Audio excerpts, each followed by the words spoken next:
Why do you think the king is wifeless here? I mean, you could say it's just part of the story that, it would make him maybe more lustful or whatever. But do Hmm. you think there could be anything? We don't No, know I that mean, much about him, but we don't know that much about him. He's definitely limited in dimension as a character, but um, I mean, we what we do know about him is he's a real dick. yeah, You know, like he's not a kind person. He doesn't seem to care about his people or anything. yeah, So I'm kind of not surprised he doesn't have a wife in that regard, although historically speaking, kings didn't marry, and they didn't really have to woo somebody and convince them they were a good husband. yeah, So yeah, I mean, he does throughout the story, he does sort of run parallel to the sharpshooter, in that the sharpshooter's working for the king at first, right?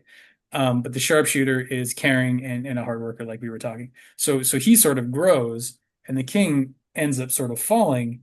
And so, if in fact, if we want to say the the having of a wife is the integrating of this sort of feminine aspect, or this intuition or whatever, through the development of good character, the king is wifeless because he mm, has not done that. He has not developed his character.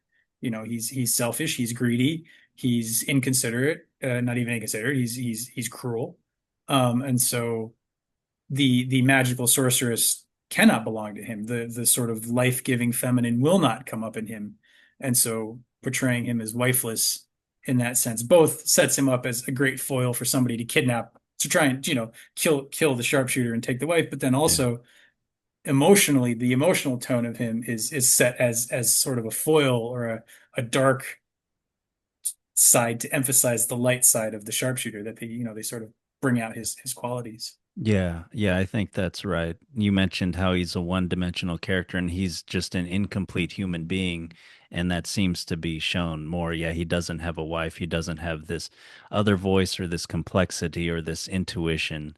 He is just this, like I kind of joke, he's like a walking id or something. He's just, yeah, this incomplete, and yeah, you don't want to have a ruler of a city that's like that, and he does fall. I Hmm. mean, Hmm. Yeah. Yeah, I almost think of it like I know I've done this a lot in the past, but if like to think of the fairy tale as a whole as like a metaphor for something internal and mm, psychic.